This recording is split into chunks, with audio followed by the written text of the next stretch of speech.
لا حول ولا قوة إلا بالله العلي العظيم.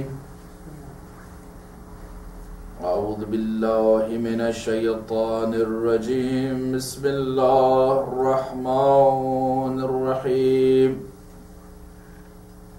الحمد لله رب العالمين بارئ الخلائق أجمعين خالق السماوات والأرضين،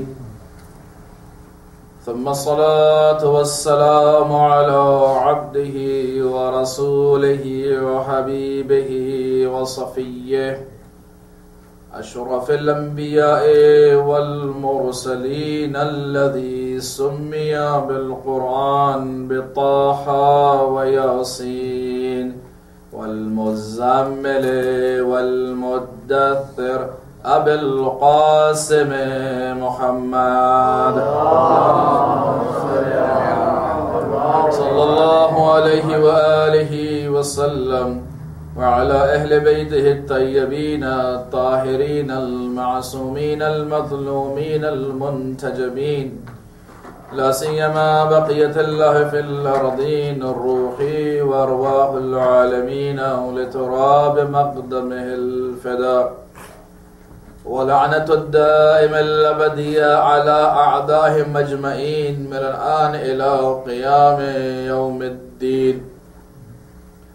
أما بعد، فقد قال الله تبارك وتعالى في كتابه الحكيم وقرآن المجيد، وهو أصدق القائلين وقوله الحق. أعوذ بالله من الشيطان الرجيم. بسم الله الرحمن الرحيم. يريدون ليطفئوا نور الله بأفواههم والله متم نوره ولو كره الكافرون. صدق الله العلي العظيم. صلوات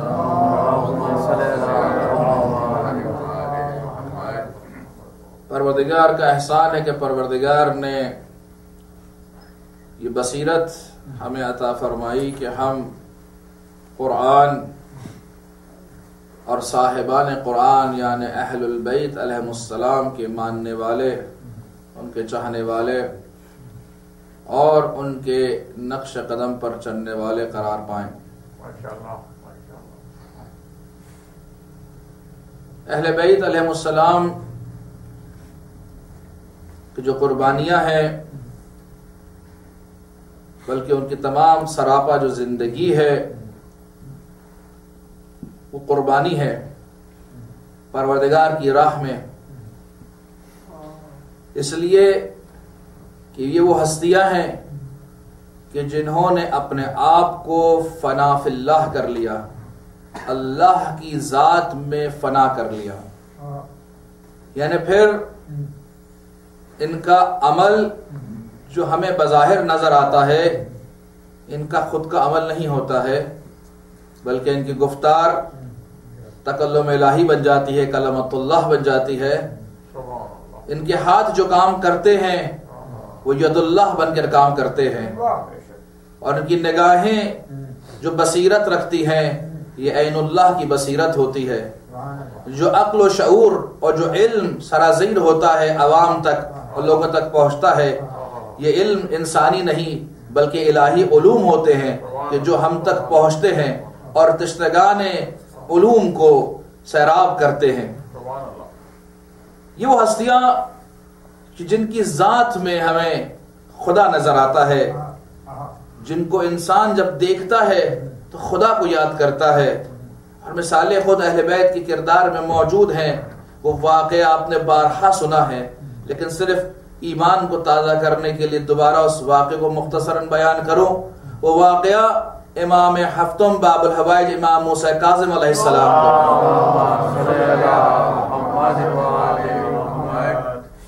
کہ امام علیہ السلام کو جیسے کہ معلوم ہے کہ ان کی اکثر زندگی جیسے بیان کیا جاتا ہے کہ 17-18 سال اس سے بیشتر ان کی زندگی کا عرصہ جو ہے وہ زندانوں میں گزرا.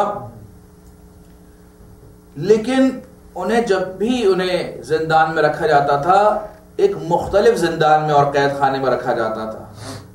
کیوں ایسا ہوتا تھا؟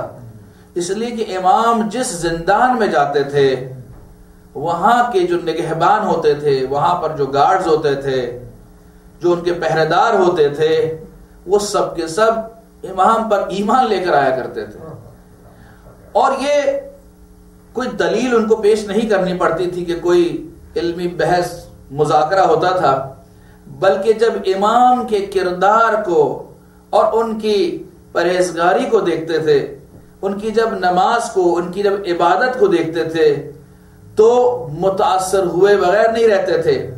یعنی وہ دنیا پرست افراد کہ جو اس زمانے کے ظالم خلفاؤں کے زندان بان بنے ہوئے تھے، وہ جب یہ دیکھتے تھے تو یہ ایمان لے کر آتے تھے کہ امام ہی ہے کہ جو اہل بیت پہ سے ہیں اور حق پر ہیں اور یہی حق کے راستے پر ہیں. اسی لیے تبدیل کر دیے جاتے تھے دربان. اور ایک وقت تو یہ آ گیا کہ حد ہو گئی. جب یہ دیکھا بارہا کہ یہ سلسلہ ہو رہا ہے تو ایک مزنیہ کو، ایک گانے والی کو، ایک رقاصہ کو، ایک بدکردار عورت کو امام کی بارگاہ میں بھیجا کہ امام کو کسی طرح اپنی طرف جو ہے وہ کھینچے اور امام شیطانی نرغے میں آ سکے. اور اس کو جب بھیجا تو یہ صبح سے وہاں گئی، دیکھا کہ امام نماز میں مشغول ہیں، سجدے میں ہیں. دوپہر ہوئی امام سجدے میں ہے، شام ہوئی امام سجدے میں ہے. یہاں یہ وہ وقت آ گیا کہ یہ خاتون کی جو بہکانے آئی یہ خود راہ راست پر آ گئی اور خود سجدے میں گر گئی اور ایمان لے کر آئی اور اصلاح ہو گئی. یعنی یہاں پر امام نے اپنے کسی جملے سے اسے ایمان لانے پر نہیں تشویق کی، بلکہ اپنے کردار سے، اپنے عمل سے یہ بتلایا کہ دیکھو یہ صحیح راستہ ہے، یہ حق کا راستہ ہے، یہ وہ راستہ ہے کہ جو انسان کو دنیاوی اور اخروی سعادت عطا فرماتا ہے. صلوات پڑھیں محمد.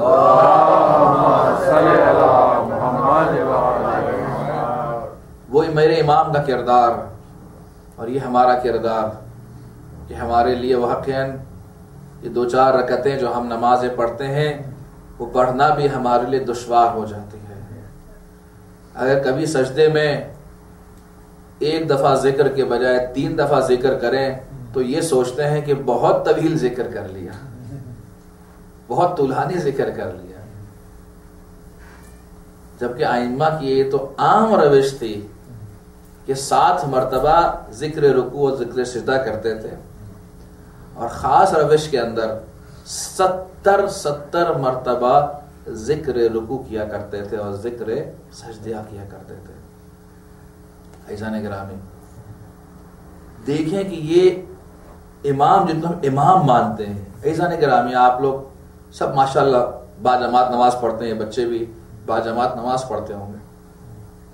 جب آپ جماعت کی نماز پڑھنے کے لیے کھڑے ہوتے ہیں تو ایک آپ کا لیڈر ہوتا ہے، ایک امام ہوتا ہے جو لیڈ کر رہا ہوتا ہے پریئرز کو اور نماز کو، اور تمام مأمومین جو پیچھے صفوں میں کھڑے ہیں وہ اس کے پیچھے کھڑے ہوتے ہیں، اور نہ فقط پیچھے کھڑے ہوتے ہیں، جب امام اللہ اکبر کہتا ہے تو اس کے بعد تمام مأمومین اللہ اکبر کہتے ہیں. جب وہ رکوع میں جاتا ہے تو مأمومین بھی رکوع میں جاتے ہیں، جب وہ سجدے میں جاتا ہے تو مأمومین بھی سجدے میں جاتے ہیں، جب وہ سجدے سے سر اٹھاتا ہے تو مأمومین بھی سجدے سے سر اٹھاتے ہیں. جب ہم دنیا کے امام کو اس طرح سے مانتے ہیں کہ یہ کہتے ہیں کہ اگر ہم نے اس کے عمل کے ساتھ اپنے عمل کی مطابقت نہ کی تو ہماری نماز باطل ہو جائے گی. عزیزان گرامی تو کس طرح سے ممکن ہے کہ وہ امام کے جو ہمیں دنیاوی اور اخروی سعادت دینے کے لیے آئے ہیں، اور جب میرا عمل، میری گفتار، میرے افکار، میرے کردار ان کی گفتار، ان کے افکار، ان کے کردار کے ساتھ مطابقت نہ کرے تو میں کہتا ہوں یہ پوری زندگی ہم پر حرام ہو جاتی ہے. اس لیے کہ اہل بیت آئے اسی لیے ہیں کہ لوگوں کو تاریکیوں سے نکال کر، اندھیروں سے نکال کر روشنیوں کی طرف لے جائیں، نورانیت کی طرف لے جائیں، ہدایت کی طرف لے جائیں. یہ انبیاء کا اور ائمہ کا ہدف اور مقصد یہ ہے کہ تاریکیوں سے لے جایا جائے. لیکن ہم شاید بعض دفعہ بعض افراد، سب تو نہیں میں کہوں گا لیکن بعض ضرور ایسے افراد ہیں معاشرے میں کہ جو سمجھتے ہیں کہ اگر ہم ائمہ اہل بیت کو مانیں گے، اظہار ایمان کریں گے، اظہار محبت کریں گے تو ہمیں اس کا فائدہ ہوگا. وہ کیا فائدہ ہوگا؟ ہمارے رزق میں اضافہ ہوگا. ہمیں اولاد نہیں ہے تو اولاد مل جائے گی، اور اگر اولاد نرینہ خواہش ہے تو ان کے در پہ جاؤ گے تو خالی ہاتھ نہیں لوٹائیں گے. ہمارا کاروبار نہیں چلتا تو وہ مل جائے گا، ہماری بیماری ہے تو وہ دور ہو جائے گی، شفا کے ذریعے پہ چلے جاؤ. ہم ان سے کیا چیزیں مانگ رہے ہیں؟ ہم ان سے وہ چیزیں مانگ رہے ہیں جو ساری دنیاوی چیزیں ہیں. اور پروردگار تو یہ کہتا ہے کہ میں رزق جو ہے تم مانو یا نہ مانو میں تمہیں رزق دوں گا. تم مجھ پر ایمان لاؤ یا نہ لاؤ تمہیں صاحب اولاد بنا دوں گا. تم مانو یا نہ مانو میں تمہیں دنیا کی مختلف نعمتوں سے بہرہ مند کروں گا. تو فرق کیا رہ گیا جب پروردگار ایک کافر کو ایک مشرک کو بھی یہ دے رہا ہے؟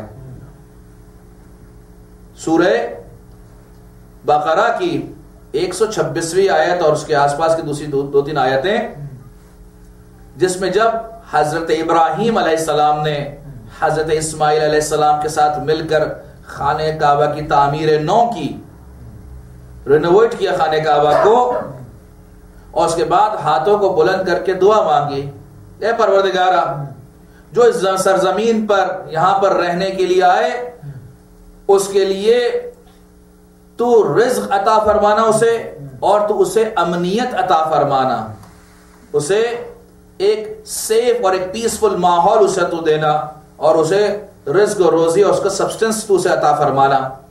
کس کے لیے حضرت ابراہیم مانگ رہے ہیں؟ وہ افراد جو تجھ پر ایمان لائیں اور جو آخرت پر ایمان لائیں. یعنی حضرت ابراہیم نے اپنی اس دعا کو مخصوص کیا اہل ایمان کے لیے.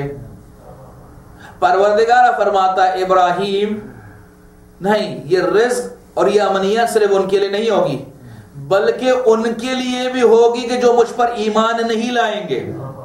پروردگار تو فائدہ کیا ہوا؟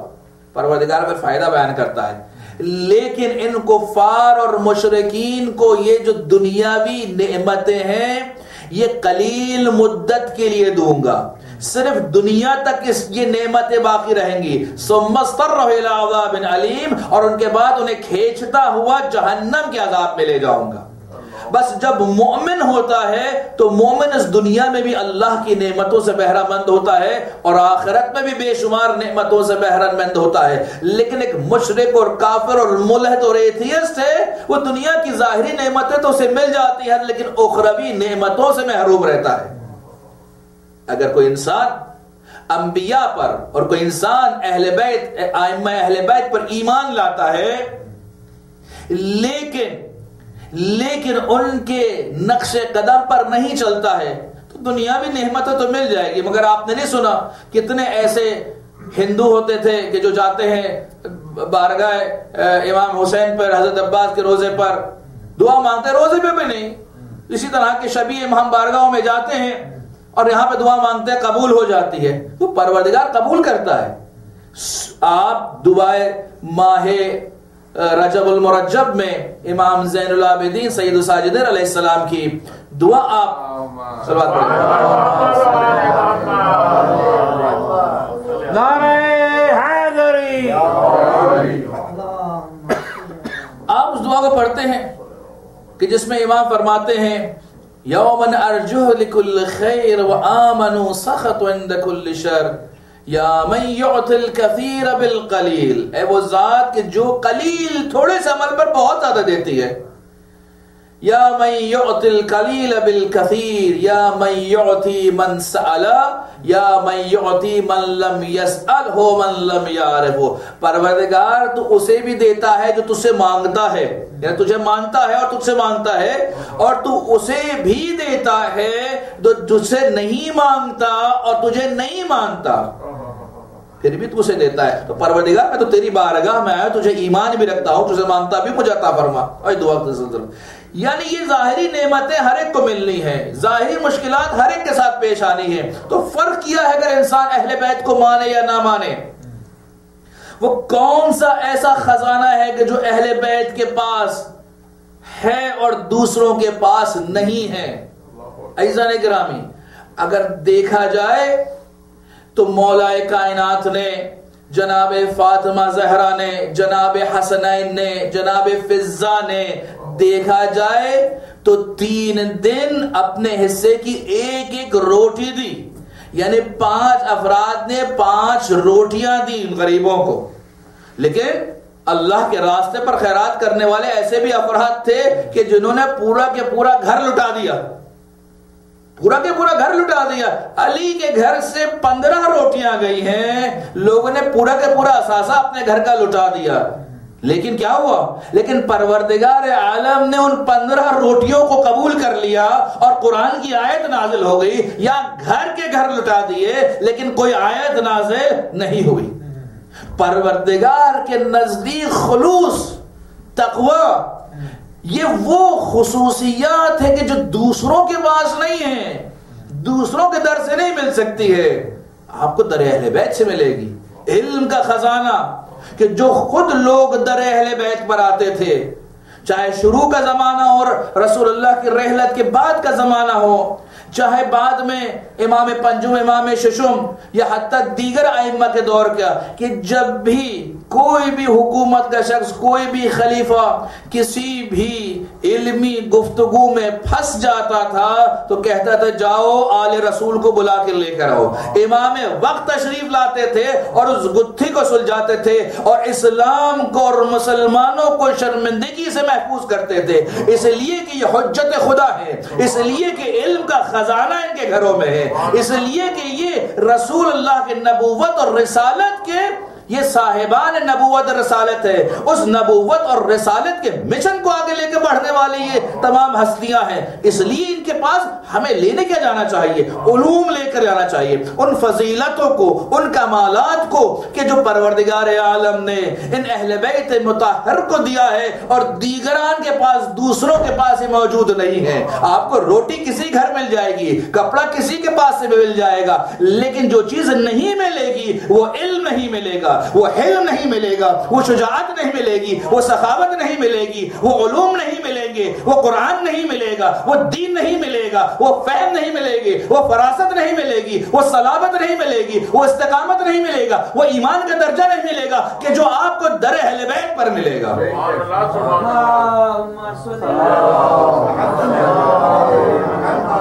صلوات بر محمد و آل محمد.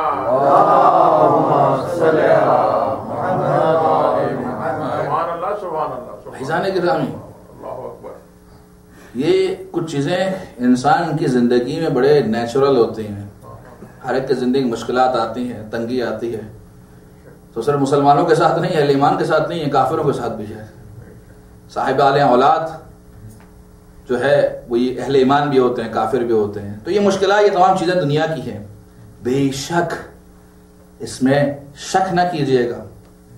اور یہ تو آپ تاریخ میں اٹھا کر دیکھ چکے ہیں کہ یہ دنیاوی چیزیں بھی انسان کے در پہ مانگنے جاتا ہے نا تو خالی ہاتھ لوٹ کر نہیں آتا ہے,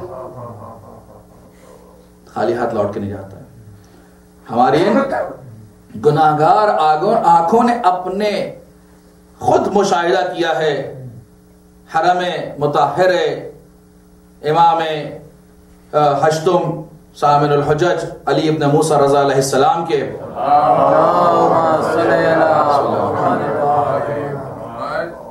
کہ وہ بچی کہ جو ویل چیئر کے اوپر موجود تھی اور اپنے پیروں پر کھڑے ہو کر گئی ہے, اور اس کے بعد لوگوں کے کاندھوں پر لوگوں نے اسے اٹھا لیا, اس معجزے کو اپنی آنکھوں سے مشاہدہ کیا ہے. اور غالباً نیمہ شعبان کی شاید تھی یا رجب کی تھی, مجھے یاد نہیں, لیکن رجب یا شعبان کے مہینے میں جب ہم گئے تو اس معجزے کو اپنی آنکھوں سے دیکھا. ایسے معجزات آپ نے کہیں دیکھے؟ آئمہ تو آئمہ, آئمہ تو آئمہ, لیکن جو امام نہیں ہے, امام نہیں ہے, اگر ان کے در پر بھی چلے جاؤ. عبد الرزاق مکرم جنہوں نے مقتل امام حسین لکھا ہے کتاب، بہت بڑے علماء میں سے، مقاتل امام حسین میں سے، کہا مجھے نہیں معلوم کہ حضرت عباس کا لاشا وہاں کیوں رہنے دیا گیا. وہاں کیوں رہنے دیا گیا فرات کے کنارے؟ ایک تو ٹھیک ہے، سمجھ میں آتا ہے کہ امام حسین جب وہاں گئے تو شاید اس ضعف، کمزوری، دل شکستی کی جو بھی چیزیں ہوں گی اس کی وجہ سے انہوں نے اس لاشے کو وہاں سے حرکت نہیں دہی، وہیں رہنے دیا. لیکن جب تیسرے دن امام زین العابدین آئے اور لاشوں کو دفنایا تو امام حسین کو دفنایا، جناب علی اکبر کو ان کے پہلو میں دفنایا، جناب علی اصغر کو ان کے پہلو میں دفنایا. حبیب ابن مظاہر کی قبر علیحدہ سے تھوڑی فاصلے پہ بنی، اسی حرم کے احاطے میں آپ دیکھا. باقی شہداء کو ایک جگہ رکھا. بھائی حضرت عباس کو بھی یہیں کھینچ کر لے آتے، یہیں پر دفناتے. انسان سوچنے کی بات ہے، کیا اس میں ہے؟ جناب مقرر فرماتا ہے، اس کا جواب کوئی نہیں ہے، لیکن جناب مقرر اپنے سے فرماتے ہیں، اور خود میں بھی اس بات پر قائم ہوں، اس لیے چیز کو بیان کر رہا ہوں کہ شاید پروردگار یہ چاہتا ہو کہ حضرت عباس کا جو مقام اور منزلت ہے پروردگار کی نگاہ میں، لوگ اسے صدیوں تک مشاہدہ کریں، کہ لوگ جائیں حضرت عباس کے روضہ مقدس پر اور ان کے گنبد تلے کھڑے ہو کر دعاؤں کو طلب کریں، ان کے وسیلے سے، ان کے واسطے سے، اور پروردگار ان کی دعاؤں کو قبول کرے، مستجاب کرے، تاکہ لوگوں کے دلوں میں حضرت عباس کی محبت راسخ ہو جائے، ان کی کرامت، ان کا مقام اور منزلت پروردگار کی نگاہ میں واضح ہو جائے کہ حضرت ابو الفضل عباس کا مقام کتنا بلند مرتبہ تھا کہ لوگ جاتے ہیں، حاجت مند جاتے ہیں، خالی جھولیوں سے جاتے ہیں، بھری ہوئی جھولیوں سے آتے ہیں. یہ پروردگار نے انہیں یہ کیوں، کس لیے ملا ہے؟ اس لیے کہ حضرت عباس نے اپنے آپ کو امام حسین کی ذات میں فنا کر دیا تھا، کہ جس طرح سے امام حسین نے اپنے آپ کو اللہ میں فنا کر دیا تھا. اللہ میں کوئی کام، کوئی عمل حضرت عباس کا اپنے مولا، اپنے امام وقت کی مرضی کے بغیر نہیں ہوتا تھا، مرضی کے بغیر نہیں ہوتا تھا. برائے سرکار وفا کمرے بنی ہاشم بلند تر سلاوات.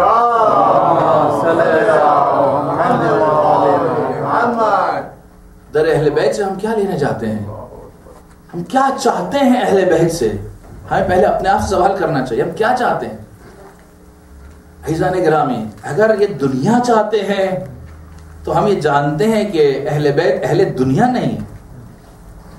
کسی کے پاس بھی اپنا ذاتی، جسے کہتے ہیں کہ مال و دولت موجود نہیں تھا، اور جو موجود تھا وہ رائے خدا میں بخشا کرتے تھے. ان کے پاس جب چاہیں وہ دولت موجود ہے، لیکن اپنی ذات پر خرچ. اہل دولت نہیں ہے. اگر دنیا لینے جانا ہے تو دنیا نہیں ملے گی، اس لیے کہ دنیا دار افراد نہیں ہے.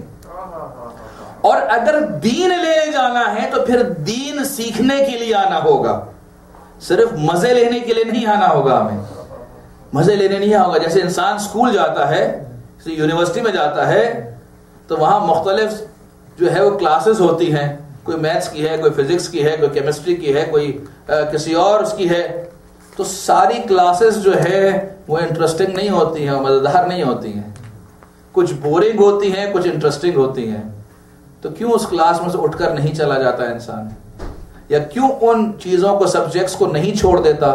کہا نہیں، اگر ہمیں ڈگری حاصل کرنی ہے، اگر ہمیں یونیورسٹی سے گریجویٹ کرنا ہے، اسکول سے گریجویٹ کرنا ہے، تو چاہے مزہ آئے یا نہ آئے، سب پڑھنا پڑے گا، سب سمجھنا پڑے گا، اور سب کا امتحان دینا ہوگا، اور ہر ایک میں کامیاب ہونا ہوگا. تو عزیزان گرامی، تفسیر قرآن بھی اسی در سے ملے گی، اگر فقہی مسائل ہیں تو اسی در سے ملیں گے، اگر انسان کی اجتماعی اور معاشرتی مسائل ہے تو وہ بھی یہیں سے ملیں گے، اخلاقیات بھی یہیں سے ملیں گی، عرفانیات بھی یہیں سے ملے گی، عبودیت بھی یہیں سے ملے گی، جو کچھ ملنا ہے وہ یہیں سے ملے گا۔ اب کچھ ہمارے لیے انٹرسٹنگ ہوگا اور کچھ بورنگ ہوگا، لیکن پروردگار کی بارگاہ میں اگر پاس ہونا ہے اور گریجویٹ ہو کر جنت میں جانا ہے اور انعامات کی صورت میں وہ تمام باغات اور نہریں اور جنتیں اور حوروں کو حاصل کرنا ہے تو ان تمام چیزوں کو پڑھنا ہوگا اور کامیاب ہونا ہوگا۔ یہ در اہل بیت ہے۔ اسی لیے جب ہم اس خطبے کو ہم نے جو امام چہارم امام زین العابدین علیہ السلام سے آپ کے سامنے نقل کر رہے ہیں، اور کتاب تحف العقول کے اندر جہاں پر چوتھے امام کے گفتار اور ان کے خطبات شروع ہیں، تو پہلا خطبہ یہ ہے، اور امام اس میں فرماتے ہیں کہ لوگوں جان لو کہ تم اللہ کی طرف سے آئے ہو، اطاعت الہی تمہیں کرنی چاہیے اور تم واپس اسی کی طرف پلٹ کے جاؤ گے۔ کیونکہ طویل خطبہ ہے، میں نے بیچ میں سے اس کو ایکسٹریکٹ کیا ہے، اور اس کے بعد فرماتے ہیں کہ جب قبر میں ڈالے جاؤ گے، لٹائے جاؤ گے، تو یہ منکر و نکیر آ کر تم سے سوال کریں گے کس بات کا، کہ تمہارا رب کون ہے، تمہارا پالنے والا کون ہے، کون ہے جس پر تم ایمان رکھتے ہو کہ یہ حقیقت میں تمہارا پالنے والا ہے۔ یہ بنیادی افکار ہیں جس سے لوگ دور ہو رہے ہیں۔ آج بھی اگر ہماری دنیا میں لوگ دور ہو رہے ہیں تو وہ پروردگار سے دوری کی وجہ سے، پروردگار کی معرفت حاصل نہ کرنے کی وجہ سے انسان دین سے دور ہو رہا ہے۔ مولا کائنات امیر المؤمنین علی ابن ابی طالب علیہ السلام فرماتے ہیں اول الدین معرفتہ و کمال معرفتہ تصدیق بہ۔ امام فرماتے ہیں دین کی ابتدا و اول کیا ہے؟ اللہ کی معرفت۔ اگر جس کے پاس اللہ کی معرفت نہیں ہے اس کے پاس دین نہیں ہے، اور جس کے پاس جتنی معرفت ہے اس کے پاس اتنا ہی دین ہے۔ اگر معرفت کم ہے تو دین بھی کم ہے، باقی کچھ بھی انسان کر لے، لیکن اگر معرفت الہی نہیں ہے، اسے یہ نہیں پتا کہ میں کس کے لیے کام کر رہا ہوں، اپنے نفس کے لیے کر رہا ہوں یا پروردگار کے لیے کر رہا ہوں، مجھے کیا کرنا چاہیے، پہلی چیز۔ اس کے بعد امام فرماتے ہیں کہ جو تم سے سوال کیا جائے گا النبی الذی ارسل الیک، اور تم سے اس نبی کے بارے میں سوال کیا جائے گا جسے رسول بنا کے تمہارے پاس بھیجا، جسے ہم بھول جاتے ہیں۔ رسول یعنی میسنجر، پروردگار کا میسنجر۔ یہ میسنجر وہ میسنجر نہیں ہے کہ ہم یہ سمجھیں کہ یہ پوسٹ لے کر ہمارے پاس آ رہا ہے، بس ان کا کوئی کردار نہیں تھا، جیسے بعض حضرات کا، گروہوں کا یہ فکر ہے کہ بس یہ ایک پوسٹ مین کی طرح آئے، قرآن مجید تھمایا اور چل گئے۔ نہیں، ایسا نہیں ہے۔ یہ میسنجر، یہ پیغمبر، یہ فرق ہے۔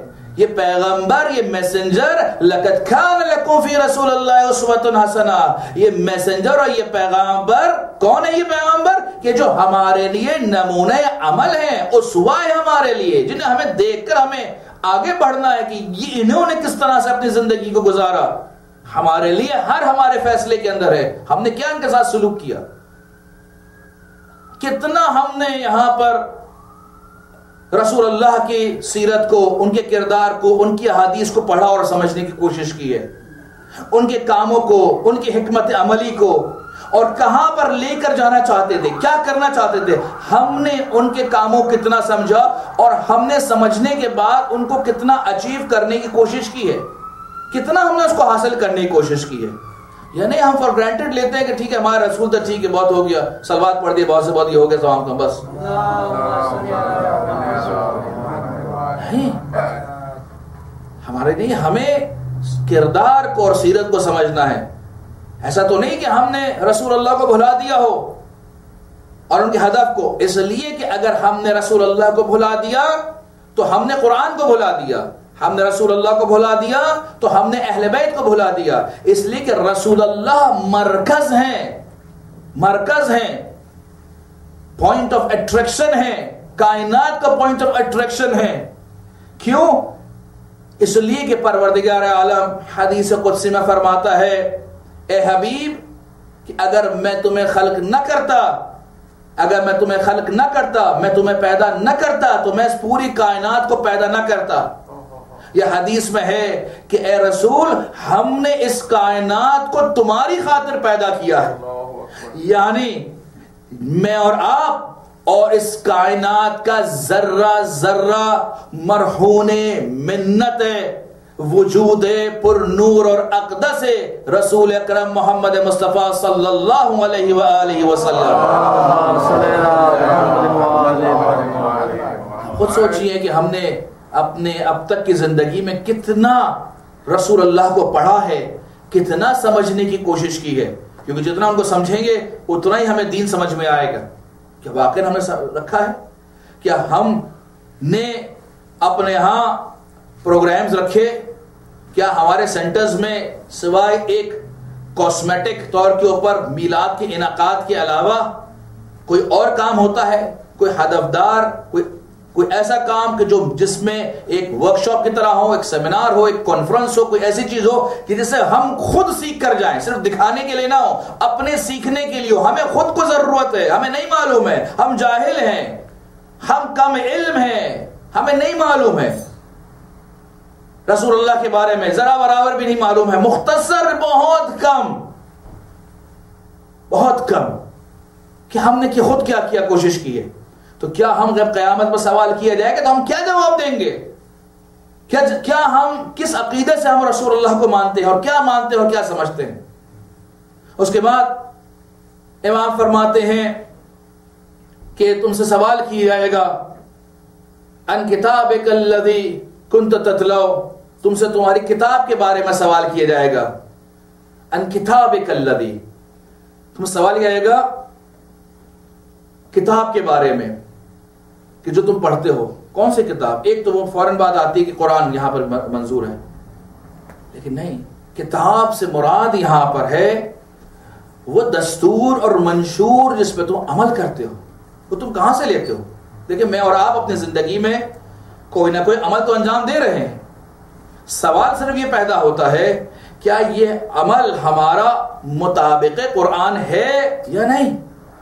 اس لیے کہ انسان جب تک زندہ ہے کسی نہ کسی عمل کو انجام دے رہا ہے، سو رہا ہے، کھا رہا ہے، پی رہا ہے، چل رہا ہے، بول رہا ہے، مختلف کاموں کو انجام دے رہا ہے. تو جب تک زندہ ہے کسی نہ کسی عمل کو انجام دے رہا ہے. سوال یہ ہے کہ جو ہمیں اپنے آپ سے سوال کرنا ہے کہ کیا ہمارا عمل اس کتاب کے مطابق، اس قرآن مجید کے مطابق ہے. یہ ایک عام کتاب نہیں ہے، یہ کتاب نازل ہوئی ہے. کب نازل ہوئی ہے؟ کہ جب پروردگار عالم نے 1,24,000 پیغمبروں کو بھیجا تو آخری پیغمبر پر اس کتاب کو نازل کیا.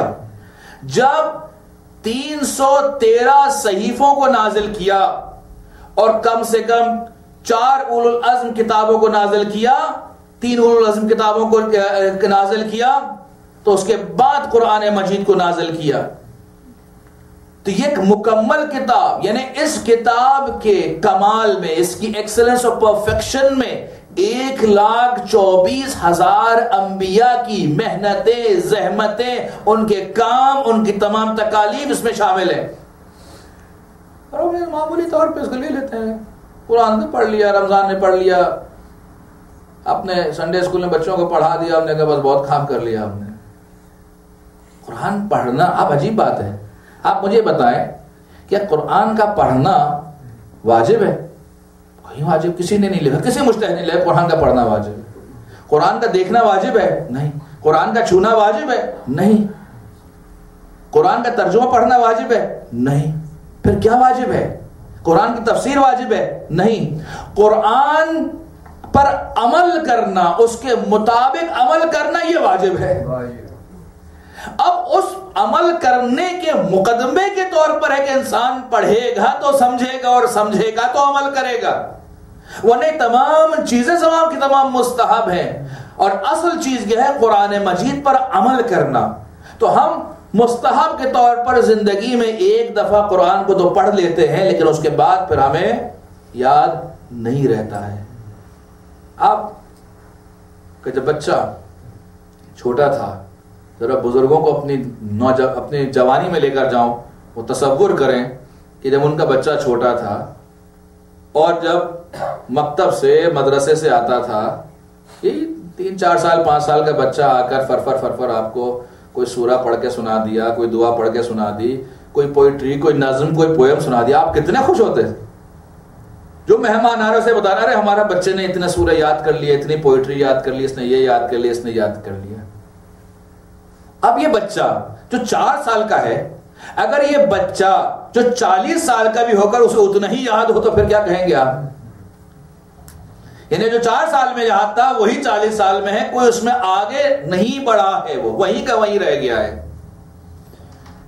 ہم جب دنیاوی تعلیم کو دیکھتے ہیں تو ہم مذمت کریں گے، یعنی بچے نے جو نرسری میں پڑھا ہے، اب اسے نرسری کے بعد پہلی کلاس میں، دوسری کلاس میں جو نئی چیزیں ہیں اسے سیکھنا ہوگا۔ اگر اس نے نہیں سیکھا اور پہلی میں بھی وہی نظمیں پڑھ رہا ہے، دوسری میں بھی وہی نظمیں پڑھ رہا ہے اور آگے نہیں بڑھا ہے، تو اس کا مقصد کہ وہ کند ذہن ہے، ایب نارمل ہے، معذرت کے ساتھ۔ ہم اس دین کے معاملے میں، قرآن کے معاملے میں کچھ تھوڑے سے ایب نارمل ہوتے ہیں کہ ہمیں قرآن کی تلاوت کرنا تو آتی ہے جو بچپن میں ہم نے سیکھی تھی، لیکن قرآن کو سمجھنا اور قرآن کے مختلف پہلوؤں پر غور و فکر کرنا ہم آگے نہیں بڑھے۔ یعنی ہم نے دنیاوی تعلیم میں تو گریجویشن کر لیا، ماسٹرز کر لیا، پی ایچ ڈی کر لیا، لیکن قرآن کے اندر پرائمری بھی نہیں ختم کی ہم نے۔ سوال کیا جائے گا ہم سے، آپ سے، کہ ہم کہاں ہیں؟ ہم نے اس کے ساتھ، قرآن کے ساتھ کیا سلوک کیا ہے؟ قرآن خود قیامت میں شکایت کرے گا کہ مجھے تنہا چھوڑ دیا، اکیلا چھوڑ دیا۔ سوال کیا جائے گا۔ مختصر بیان کرتے ہوئے آگے بڑھے، اس کے بعد امام فرماتے ہیں کہ سوال کیا جائے گا وَعَنْ دِينِكَ الَّذِي كُنْتَ تَدِينُ بِهِ، اور تم سے تمہارے دین کے بارے میں سوال کیا جائے گا جس کے اوپر تم عمل پیرا ہو۔ دین کے بارے میں سوال کیا جائے گا کہ تم نے کس طرح سے، تمہارا دین کیا ہے، اصل دین ہے کیا؟ Sets of rules and regulations ہیں، آپ کہاں سے لیتے ہیں؟ انسان کبھی اپنے دل سے بناتا ہے، کبھی آپ جس ملک میں رہ رہے ہیں، جس جگہ رہ رہے ہیں، وہاں کی چیزوں کو لے کر ایک اپنا علیحدہ دین بنا لیتے، اب نام نہیں دیتے، جسے نفس امارہ کہا گیا، ایک اپنا دین ہے کہ بھئی ٹھیک ہے یہ چیز یہاں کی بہت اچھی ہے، یہ ہم نے لے لی، کوئی مسئلہ نہیں ہے، ہم بازار میں نکلتے ہیں تو بس دیکھنے کی ضرورت نہیں ہے، بسم اللہ پڑھو اور بس کھا لو، سب چیزیں حلال ہو جائیں گی۔ یہ بہرحال بعض جسے کہتے ہیں کہ وہابیوں کی مساجد میں باقاعدہ ان کے خطیب نے اس بات کا اعلان کیا ہے کہ آپ حلال جان کر گوشت اگر بسم اللہ پڑھ کے کھا لیں گے تو حلال ہو جائے گا۔ ہمارے ایسا نہیں ہے، کنفیوژن نہیں رہے گا، لیکن بہرحال ہم بھی کیونکہ دیکھا دیکھا تھا، مشکلات ہیں، پریشانی ہے، ظاہر ہے کہ صرف پیئر پریشر کے تو ہم بہانہ کرتے ہیں کہ بچوں کے ساتھ ہے، لیکن جس پیئر پریشر کا سے ہم گزرتے ہیں بڑے آفیسز کے اندر، خاص طور پہ جو بزنس میں ہوتے ہیں، جابز کے اوپر ہوتے ہیں، ان کے لیے بہت مشکل ہو جاتا ہے یہ کہنا کہ ہم اس کو نہیں کھا سکتے، یہ ہمارے لیے نجس ہے، ہمارے لیے جائز نہیں، ہم نہیں بیٹھ سکتے، ہم ایسے ٹیبل پہ نہیں بیٹھ سکتے جہاں پر شراب دی جا رہی ہو۔ کہ میرے لیے کہنا بہت آسان ہے لیکن دوسروں کو کارتا ہے اس کے لیے کہنا کرنا بہت مشکل ہے۔ لیکن بہرحال ایمان کا امتحان ہے، اگر انسان یہاں پر رہ رہا ہے اور امتحان لے رہا ہے تو پروردگار نے اسے لائق سمجھا کہ امتحان لے، اب اس کی ہے کہ کس طرح سے کامیاب ہوتا ہے اس بات پر۔ اور اگر نہیں کامیاب ہو سکتا ہے، ایک انسان اپنے دین کو محفوظ نہیں رکھ سکتا ہے، تو اسے اس جگہ سے ہجرت کر لینی چاہیے، ہجرت کر لینی چاہیے۔ کسی نے کہا کہ اتنی مشکل سے پاپڑ بیل کے ہم پاکستان سے امریکہ ہے، آپ کہہ رہے ہیں امریکہ سے دوبارہ چلے ہو۔ میں نے کہا میں نے یہ نہیں کہہ رہا کہ امریکہ سے آپ چلے جائیں، آپ اس شہر میں اگر رہتے ہوئے نہیں کر رہے، آپ دوسرے شہر میں جائیے، ایک ایسے ماحول میں جائیے کہ جہاں پر آپ کو ایک مسلمانوں کا ماحول مل سکے، جہاں سے آپ اپنے دین کو محفوظ کر سکے، اس لیے کہ رزق پہنچانے کی ذمہ داری پروردگار نے لی ہے، اس لیے اس کی پرواہ ہمیں نہیں ہونی چاہیے۔ لیکن جس چیز کی ذمہ داری پروردگار نے ہمیں دی ہے وہ ہمارے دین اور ایمان کو بچانے کی ذمہ داری دی ہے، تو ہم فکر کرتے ہیں رزق کی جسے ہمیں فکر نہیں کرنی چاہیے، اور جس چیز کی فکر کرنی چاہیے اس کو ہم بھلا بیٹھتے ہیں، تو اسی لیے سارے مسائل ہمارے زندگی کے خراب ہو جاتے ہیں۔ امام یہی تو فرما رہے ہیں اس غافل قوم کو بھی، اور آج ہمیں اور ہم سب کو یہ فرما رہے ہیں۔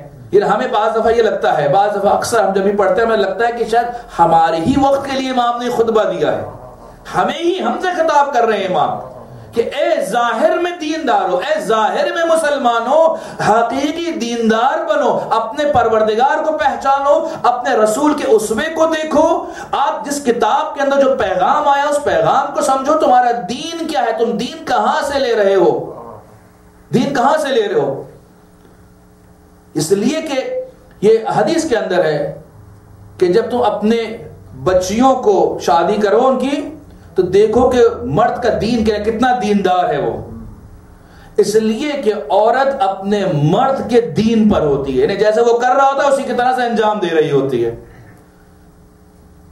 انجام دے رہی ہوتی ہے. لیکن میں رسول اللہ کی حدیث کو تبدیل تو نہیں کر سکتا، لیکن یہ ضرور کہوں گا کہ اب یہ بھی دیکھنا چاہیے کہ جس عورت سے، جس لڑکی سے شادی کروا رہے ہیں کہ وہ کتنی دیندار ہے. کہ آج کل کے مرد جو ہیں وہ اپنی عورتوں کے دین پر چلنے لگے، تو اس لیے وہ بھی دیکھنا پڑتا ہے کہ عورت مرد دونوں جو ہیں وہ دیندار ہوں، تاکہ الطیبات للطیبون، کہ طیبات کے لیے یعنی نیک اور پاکیزہ کے لیے، کہ پاکیزہ مردوں کے لیے پاکیزہ خواتین، نیک مردوں کے لیے نیک خواتین، اور بروں کے لیے برے. ہر ایک کے لیے پروردگار نے جوڑوں کو بیان کیا ہے، ایسا نہیں کہ برے رہ جائیں گے، لیکن یہ امتزاج اچھے اور برے کا پروردگار قرآن میں منع کرتا ہے. پروردگار کہتا ہے کہ نیک کو نیک کے ساتھ رکھو، کبوتر بکبوتر باز بباز، کہ کبوتر کا میچ جو ہے وہ کبوتر کے ساتھ ہے اور باز کا باز کے ساتھ ہے. اور تو ہمیں بھی اسی طرح سے دیکھنا چاہیے کرتے ہوئے. یہاں پر ہمیں یہ دیکھنا کہ ہم جس جگہ پر آ رہے ہیں، ہماری اولادیں جو بعد میں نسلیں چلیں گی وہ اسی دینداری کے اوپر چلے گی. ہمیں دین کی فکر نہیں ہوتی ہے، ہم دین کو ایک عجین بنا لیتے ہیں، مخلوط بنا لیتے ہیں. کس طرح سے مخلوط بنا لیتے ہیں؟ صلوات پڑھے محمد والے.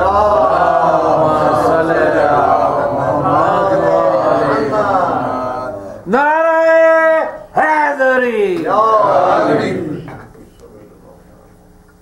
مولا کائنات امیر المؤمنین علی ابن ابی طالب علیہ السلام فرماتے ہیں،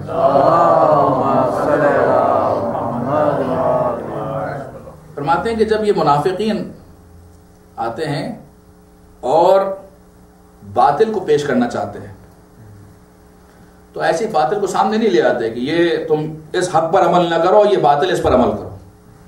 وہ کیا کرتے ہیں؟ فرماتے ہیں کہ وہ ایک نئی چیز اختراع کرتے ہیں. کچھ چیزیں حق سے لیتے ہیں، کچھ چیزیں باطل سے لیتے ہیں، فَيَمْزُجَانِ، اسے بلینڈ کرتے ہیں. بلینڈ، مکس نہیں کرتے، کیونکہ مکس وہ چیز ہے جو جدا ہو جاتی ہے. بلینڈ وہ چیز ہے کہ جو جدا نہیں ہو سکتی ہے مگر یہ کہ لیبارٹری میں جا کر بلینڈ ہوئی چیز میں جدا ہو جائے گی نا، کہ آپ شیر اور شکر ملا دیں تو جدا ہو جائے گی. امام بھی یہ فرماتے ہیں کہ جب حق اور باطل کو بلینڈ کر دیتے ہیں، مخلوط کر دیتے ہیں، تو ایک عام آدمی کے لیے صحیح بات کو سمجھنا، اسے آئیڈینٹیفائی کرنا دشوار ہو جاتا ہے، مشکل ہو جاتا ہے. مگر یہ کہ وہ افراد جو علماء، اہل علم، اہل فہم ہیں، وہ اسے سمجھتے ہیں کہ یہ کیا حق ہے اور کیا باطل ہے. تو دشمن جب ہمارے پاس آتا ہے، مذہب کو تبدیل کرتا ہے، تو اس کی اپروچ پلورلسٹک اپروچ ہوتی ہے. کہ جو آج اس دنیا میں جہاں آپ رہ رہے ہیں یہاں پر اپروچ کیا ہے گزشتہ 15-20 سال سے؟ پلورلسٹک اپروچ کی طرف. سارے مذہب اچھے ہیں، سب کو ایک ساتھ ملاؤ اور ایک حلیم کی دیگ بنا کے کھا لو. یہ پلورلسٹک اپروچ ہے کہ ہر مذہب سے کوئی اچھی چیز لے لو. یہ نہیں ہے. اس لیے کہ دین آئیڈیالوجی کے اوپر بیس کرتا ہے. اگر آئیڈیالوجی آپ کی صحیح نہیں ہے تو دین نہیں بنے گا. اس لیے کہ میں نماز اس لیے پڑھ رہا ہوں کہ میں جس دین پر ہوں وہاں پہ شکر منعم، نعمت عطا کرنے والے کے طریقہ کار یہ بتائے گا کہ نماز پڑھی جائے. تو انسان ایک دین اس کا آئیڈیالوجی بیس ہوتا ہے. یہاں پر جو ایک پلورلسٹک دین کو پیش کیا جا رہا ہے، یہ ایک بیس لیس دین کو بنایا جا رہا ہے. یعنی ایک جو آئیڈیالوجیز ہیں اسلام کی، کرسچینٹی کی، جوڈازم کی، ہندوازم کی، ان آئیڈیالوجیز کو ڈائلیوٹ کر دیا جائے اور ایک نئی آئیڈیالوجی کو بنا دیا جائے کہ جو تھرڈ ورلڈ کی آئیڈیالوجی ہو یا نیو ورلڈ آرڈر کے طور کے اوپر جو ہے وہ سامنے آ جائے. نیو ورلڈ آرڈر کے اندر یہ بھی ایک چیز ان کے اندر موجود ہے کہ نیو ورلڈ آرڈر کے اندر ایک نئے دین کو پیش کیا جائے گا، ایک نئے فلسفی اور نئے آئیڈیالوجی کے پاس، جس کو وہ اپنے پاس آئیڈینٹیفائی پہلے سے کر چکے ہیں. اب وہ اس دین کے خدخال کو بنانے میں لگے ہوئے ہیں. ہماری نسلوں کو گریجولی اسے شفٹ کرنے میں لگے ہوئے ہیں تاکہ ہم یہ کہیں کہ ٹھیک ہے تم نماز پڑھ رہے ہو کوئی بات نہیں، لیکن ہمارے ساتھ کرسمس ہی بنا لو، ہمارے ساتھ جو ہے وہ جو ہندوؤں کے عبادت گاہ ہیں وہاں پر بھی انسان جائے، وہاں بھی ماتھا ٹیک کرائے، یہاں پر بھی بہت کچھ ملتا ہے، وہاں بھی بہت کچھ ملتا ہے، ادھر بھی بہت مشکل ملتا ہے۔ تو میں نے تو آپ سے پہلے بھی کہا امام کی دعا میں آپ کہیں بھی جا کر ماتھا نہ ٹیکیں پھر بھی پروردگار دے گا۔ تو دنیا لینا اگر مقصد ہے تو دنیا تو ویسے ہی پروردگار دے رہا ہے، تو پھر ایتھیسٹ سب سے صحیح ہے، لیکن دنیا مقصد نہیں ہے، دنیا مقصد نہیں ہے، آخرت مقصد ہے، اور آخرت مقصد کے لیے ہر جگہ پر ہر بت کے سامنے انسان جا کر ماتھا ٹیکے گا، اسے آخرت نہیں ملے گی، اس لیے کہ آخرت کا مالک وہی واحد لا شریک ہے، اس کے علاوہ کوئی اور نہیں ہے، اس کے علاوہ کوئی اور ہستی نہیں ہے۔ اگر کوئی اور ہستی ہے تو وہ آ کر بتلائے کہ میں نے یہ کام کیے ہیں، یہ خلق میری ہے، یہ مخلوق میری ہے، یہ آسمان میں نے پیدا کیے، دریا اور سمندر میں نے پیدا کیے ہیں۔ اللہ سبحانہ و تعالیٰ کے علاوہ کسی اور نے آ کر اس بات کا ادعا نہیں کیا ہے کہ پروردگار کی ذات ہے۔ صلوات پڑھیں محمد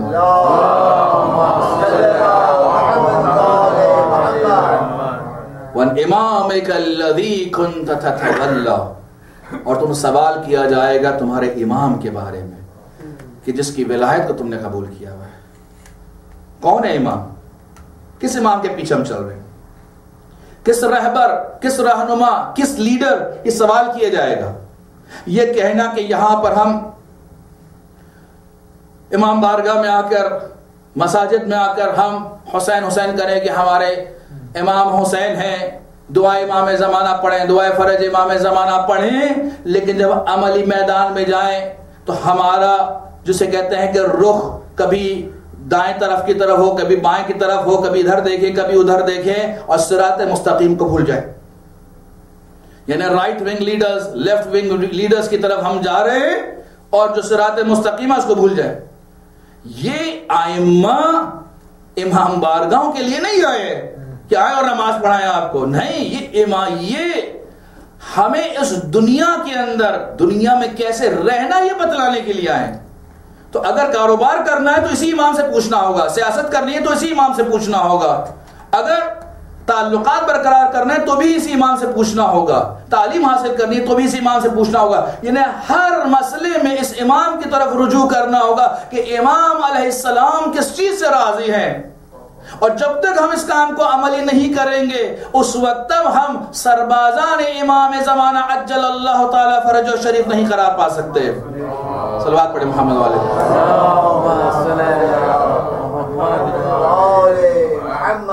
نعرہ صلوات۔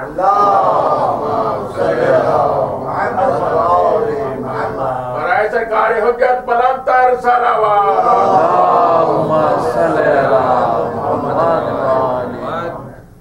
سورہ صف کی آیت نمبر 8 اور 9 جس میں ارشاد رب العزت ہے،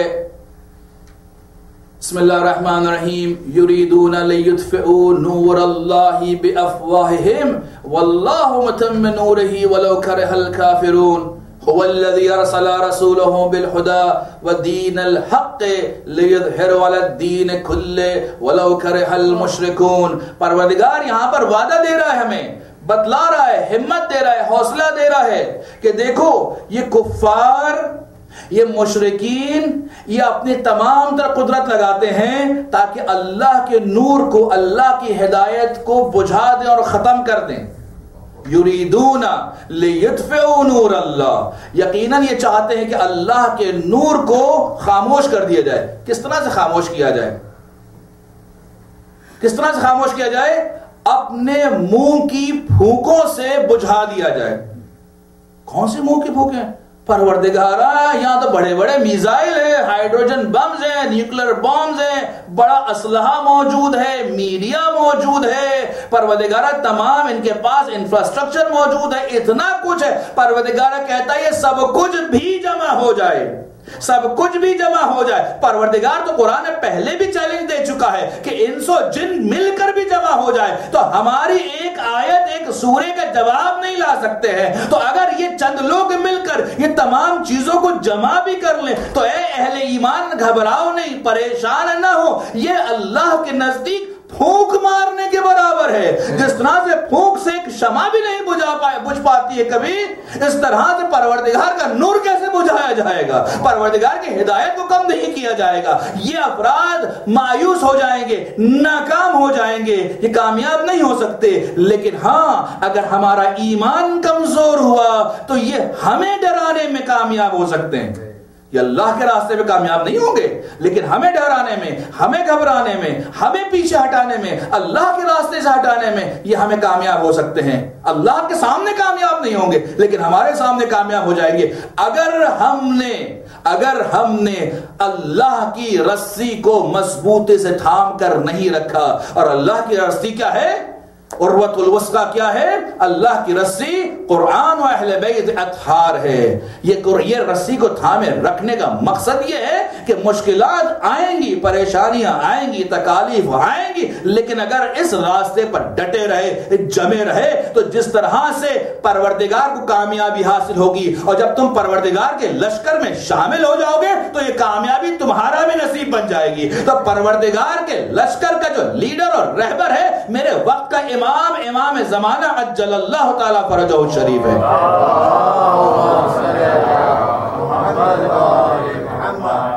پورے دین پہ غلبہ حاصل ہو سکتا ہے. یہ ہمیں ہمت کرنی ہوگی، اپنے انفرادی اعمال کو بھی اچھی طرح سے انجام دینا ہوگا. ایسا نہیں گرامی میں زیادہ نہیں مانگتا، صرف ایک چیز میں عرض کرتا ہوں.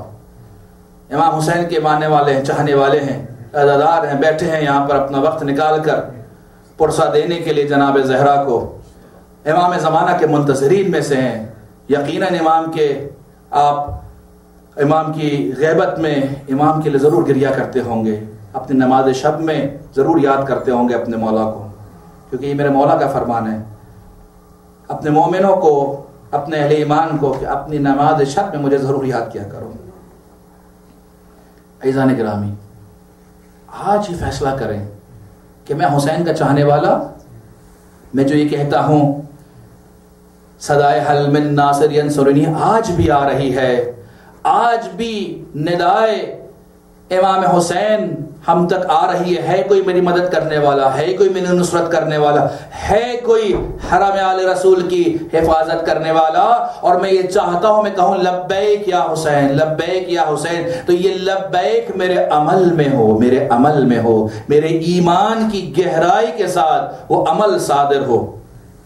ایک کام، یہ کمٹمنٹ کرے اپنے آپ سے، اپنے پروردگار سے، کہ میں ایک نیا اچھا کام شروع کروں گا. ایک نئی نیکی جو آپ اب تک نہیں کرتے تھے یا ریگولرلی نہیں کرتے تھے، آج سے طے کریں کہ میں ریگولرلی کروں گا.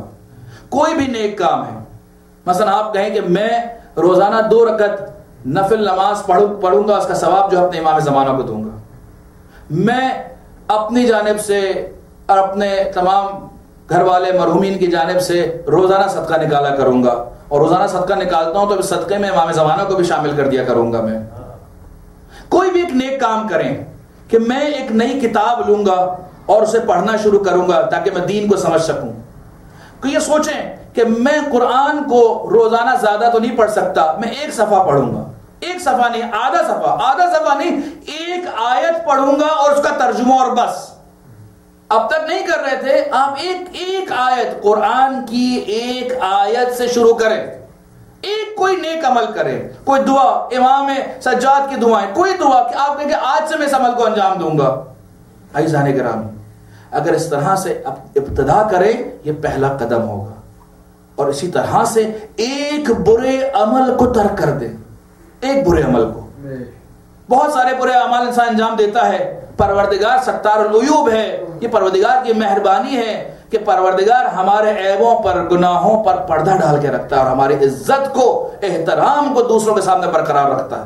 اللہ اکبر. خدا سے دعا ہے کہ قیامت کے دن بھی ستار العیوب بن کے ہمارے گناہوں پہ پردہ ڈال کے رکھے، بلکہ ہمیں موت آنے سے پہلے ہمارے تمام گناہ اور ہماری تمام غلطیاں اور خطائیں پروردگار ہمیں معاف کر دے انشاءاللہ. ایک کوئی گناہ جو انسان کرتا ہو، غیبت کرتا ہے، اسے چھوڑ دے. جھوٹ بولتا ہے کہ میں دن میں 10 دفعہ جھوٹ بولتا ہوں، آپ 10 مرتبہ نہیں چھوڑ سکتے. آپ کہیں میں دن میں 1 جھوٹ کم بولوں گا، پھر کل کا 1 جھوٹ اور کم بولوں گا. ایک برائی کو چھوڑیں اور ایک نیکی کو انجام دیں. ایک قدم آپ آگے بڑھائے امام زمانہ کے لشکر میں سپاہی بننے کے لیے، اور یہ نصرت الہی ہمارے ساتھ آئے گی. آپ دیکھیں گے یہ اثرات رکھتی ہیں، یہ الہی کام، پروردگار کام اپنے اندر نصرت رکھتی ہیں، ہمیں ہمت دے گی، ہمارے کاموں کو آسان کرے گی. کاموں کو اس لیے انجام نہ دے کہ آسان ہو جائے، نہیں، کاموں کو انجام دیں للہ، صرف خلوص پروردگار کے لیے. میرے رزق میں اضافہ ہو نہیں ہو، نقصان ہو جائے، کوئی بات نہیں. کبھی دنیا کے لیے کاموں کا انجام نہ دیں کہ میں یہ کروں گا تو اس کا فائدہ یہ ہو جائے گا، یہ سورہ پڑھو گے تو اس کا فائدہ یہ ہو جائے گا. فائدے ہیں لیکن اس نیت سے نہ پڑھو، خالص اس لیے کرو گے میں پروردگار خوشی کے لیے کر رہا ہوں، تو خود بخود دیکھیں گے اطمینان قلب آ جائے گا، صلابت ایمان آ جائے گا، رزق میں وسعت مل جائے گی، اور بہت ساری پروردگار کی نعمتیں اور رحمتیں اس دنیا میں اور آخرت پر نازل ہونا شروع ہو جائیں گی اگر انسان اس کی طرف آگے قدم بڑھائے. آج ایک وعدہ کر کے اٹھے، اس لیے کہ ان پیغامات کو اور اس دین کو بچانے کے لیے، اس کی حفاظت کرنے کے لیے آل رسول نے بہت قربانیاں دی. عزیزان گرامی، بہت قربانیاں دی ہیں. کبھی اپنی آنکھوں کو ذرا بند کر کے اگر آپ سوچیں، کبھی یہ سوچیں اس منظر کو کہ اگر میرے اور آپ کا کوئی 4 سالہ بچہ ہو، 4 سالہ بچہ ہو اور اس طرح سے سڑکوں پر در بدر گھوم رہا ہو، اور کبھی کوئی دائیں طرف سے آئے تماچا مار کے چلا جائے، کوئی بائیں طرف سے آئے تعزیہ نہ لگا کے چلا جائے، عزیزان گرامی ہمارا کیا حال ہوگا، کیا حال ہوگا. عزیزان گرامی، ہماری نگاہوں کے سامنے ہماری جوان اولاد شہید ہو جائے، جن کے جوان بیٹے ہیں، جانتے ہیں اس بات کو، جانتے ہیں، جسے علی اکبر بھی نہیں جانتے تھے. یہی تو میرے مولا حسین نے فرمایا، جب علی اکبر آگے بڑھے اور حسین پیچھے پیچھے آئے تو علی اکبر نے فرمایا، بابا ابھی تو آپ سے خدا حافظی کی تھی. کہا علی اکبر تجھے نہیں معلوم کہ جوان بیٹے کی قربانی کتنی مشکل ہوتی ہے، کتنی مشکل ہوتی ہے. اللہ اکبر، بہت مشکل ہے. عزیزان گرامی، جب ہم اپنے بارے میں سوچتے ہیں تو بڑی تکلیف ہوتی ہے. یہ میرا مولا وہاں پر 72 لاشوں سے زیادہ لاشوں کو کربلا میں بکھرے ہوئے دیکھ رہا ہے، اور ایک سے ایک صحابی حبیب ابن مظاہر جیسے، جناب جون جیسے، مسلم جیسے، جناب زہیر ابن قہین جیسے افراد وہاں پر موجود ہیں. اللہ اکبر. اور بنی ہاشم کے وہ افراد کہ جس میں قاسم جو کہتے ہیں، چچا اگر آپ کے پرچم ترے لڑوں تو یہ موت میرے لیے شہد سے زیادہ شیرین ہے. اور اگر عاشور کے دن جب میرے مولا نے اجازت نہیں دی تو بار بار ماں کے پاس جا رہے ہیں کہ اماں سفارش کرو، مجھے میدان میں جانے کی اجازت نہیں مل رہی ہے، یعنی مرنے کے لیے تڑپ رہے ہیں. اللہ اکبر، اللہ اکبر. بڑی زحمتیں اٹھائی عزیزان گرامی، کتنی مشکلات اٹھائی تھی. اللہ اکبر. مجھے وہ یاد دلانے دیجئے وہ وقت کہ جب سید الساجدین کو کشاں کربلا سے کوفے لے جایا جا رہا تھا تو جناب زینب نے دیکھا کہ حضرت سجاد اپنے بابا کے بے سر لاشے پر بیٹھے رو رہے ہیں. مقاتل میں لکھا ہے کہ نزدیک تھا کہ سجاد کی روح پرواز کر جائے شدت غم کی وجہ سے. جناب زینب نے سہارا دیا، کہا بیٹا سجاد اب تم ہی ہو امام وعد، اپنے آپ کو سنبھالو. کہا پھپھی اماں کبھی کسی جوان بیٹے کو دیکھا ہے کہ اس کے باپ کا پامال لاشا اس کے سامنے رکھا ہو، نہ غسل دے سکتا ہو، نہ کفن دے سکتا ہو، نہ دفن کر سکتا ہو. میں کہوں زین العابدین یقین آپ کی عظمت کو سلام، آپ کے صبر کو سلام، آپ کے حوصلے کو سلام ہے۔ اللہ اکبر، اللہ اکبر۔ بڑی زحمتیں اٹھائیں، لیکن جب واپس مدینہ پلٹ کر آئے تو کسی صحابی نے پوچھا مولا بڑی تکلیفیں آپ نے اٹھائی، یہ بتائیے سب سے مشکل ترین مرحلہ کہاں تھا آپ کے لیے؟ تو ہائے ہائے کر کے گریہ کیا اور کہنے لگے الشام الشام الشام۔ ارے جب نبی زادیاں لعینوں کے دربار میں برہنہ سر کھڑی تھی، ارے جب زہرا کی بیٹیاں جب یزیدی دربار میں برہنہ سر تھی، ارے جب گلی کوچے شام میں لے جایا گیا، جہاں مسجد میں جنب غفیر موجود تھا اور وہاں پہ یہ نبی زادیہ موجود تھی۔ اللہ اکبر۔ ہاں یزید نے جب لے کر گیا جامع مسجد شام میں اور خطیب سے کہا اے خطیب معاویہ کی تعریف کرو اور حسین اور علی پر سب و شتم کیا جائے۔ خطیب کھڑا ہوا اور وہاں پر شروع ہو گیا سب و شتم کرنے کے لیے۔ اللہ اکبر، اللہ اکبر۔ ایک مرحلہ آیا، میرے مولا سے برداشت نہیں ہوا، کہا یزید مجھے بھی اس لکڑی کے ڈھانچے پر کھڑے ہونے کی مجھے بھی اجازت دے۔ اللہ اکبر۔ کیونکہ اگر ممبر رسول ظالم کے ہاتھ میں آ جائے تو لکڑیوں کے ڈھیر کے علاوہ کچھ اور نہیں رہتا ہے۔ اللہ اکبر۔ جب میرے مولا نے یہ اجازت مانگی، لوگوں نے کہا ہاں زین العباد کو بھی اجازت دی جائے، یزید نے منع کیا۔ یزید کے بیٹے معاویہ نے کہا کہ بابا اجازت دیجئے، کیا کہیں گے، زنجیروں میں جکڑے ہوئے ہیں، گلے میں توق ہے۔ اللہ اکبر۔ یزید نے کہا بیٹا تم ان کو نہیں جانتے، نہیں پہچانتے ہو، ارے یہ صاحبان رسالت ہے، یہ نبی کے گھر والے ہیں، ان کی زبان میں فصاحت اور بلاغت ہے، جب یہ ممبر پر چڑھ جاتے ہیں تو پھر ان کا کوئی حریف نہیں ہو سکتا۔ ارے میرے مولا ممبر پر گئے اور بیان کیا کہ اللہ نے ہمیں فضیلت عطا فرمائی ہے، ہمیں علم و حکمت و حلم عطا فرمایا ہے، پروردگار نے ہم میں سے رسول اللہ کو قرار دیا ہے، علی مرتضی قرار دیا ہے، جعفر طیار قرار دیا ہے۔ فرمایا کہ اگر اب بھی مجھے کوئی نہ پہچانا تو میں اپنا حسب اور نسب اسے بتاتا ہوں۔ ارے میں مکہ اور منا کا فرزند ہوں، میں صفا اور زمزم کا فرزند ہوں۔ اللہ اکبر۔ میں اس کا فرزند ہوں جسے آسمانوں پر لے جایا گیا، میں اس کا فرزند ہوں ارے جس کے پیچھے ملائکہ نے آسمان پر نمازیں ادا کی۔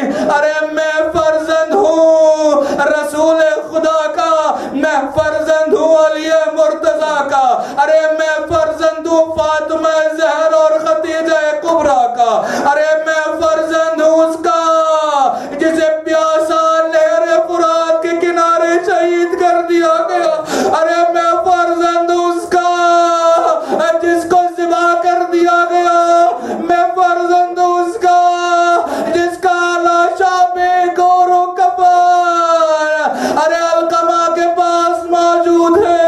میرے مولا امام زمانہ زیارت نایہ فرماتے، میرا سلام کربلا میں بکھرے لاشوں پر، میرا سلام کربلا میں بہتے ہوئے خون پر، میرا سلام خاک اور خون میں غلطہ لاشوں پر، میرا سلام ان رخساروں پر جو کربلا کی زمین پر پڑے رہے، میرا سلام خشک ہونٹوں پر، میرا سلام بریدہ حلقوں پر، میرا سلام جلتے ہوئے خیموں پر، میرا سلام بے ردا بیویوں پر، میرا سلام کٹے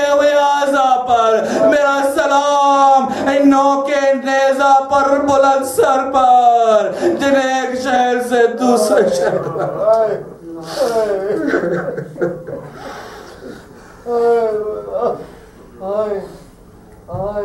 الا ولعنة الله على قوم الظالمين وسيعلم الذين ظلموا أي منقلب ينقلبون. اللهم نسألك وندعوك باسمك العظيم الأعظم العز الأجل الأكرم وبدم مقتول بكربلاء يا الله يا الله يا الله يا الله يا الله يا الله يا الله يا الله يا الله يا الله. پروردگارہ ہمارے اس قلیل اور مختصر سی عبادت کو اپنی بارگاہ میں قبول فرما. پروردگارہ نور قرآن نور اہل بیت سے ہمارے دلوں کو ہمارے وجود کو منور فرما. پروردگارہ ہمارے والدین عزیز و قارب دوست احباب رشتہ دار ذوی الحقوق ہمسائے ازواج اولاد تمام کے گناہان صغیرہ اور کبیرہ کو بخش دے. پروردگارہ تجھے واسطہ ہے محمد و آل محمد اور قرآن مجید کا. پروردگارہ ہمیں قرآن اور اہل بیت کی تعلیمات کو سمجھ کر اس پر عمل پیرا ہونے کی توفیق عطا فرما. پروردگارہ تجھے واسطہ ہے قرآن و اہل بیت اطہار کا. پروردگار ہماری دعاؤں اور مناجات کو مستجاب فرما، اعمال کو مقبول فرما. پروردگارہ جو بیمار اور علین ہمیں شفاء عاجل و کامل عطا فرما. پروردگارہ جو مومنین مشکلات اور پریشانی میں ہوں پروردگار کی مشکلات اور پریشانی کو دور فرما. پروردگارہ افواج اسلامی کی نصرت فرما. تمام علماء اعلام مراجع تقلید تمام خدمت گزاران اسلام کو صحت و تندرستی کے ساتھ طول عمر عطا فرما. صلابت و استقامت جرت و ہمت و شجاعت عطا فرما. پروردگارہ اس انقلاب کو انقلاب امام زمانہ سے متصل فرما. پروردگارہ منجی عالم بشریت قائم آل محمد امام زمانہ کے ظہور میں تعجیل عطا فرما اور ہم سب کو ان کے انصار آوان و خاشیوں میں سے قرار دے. ماتم حسین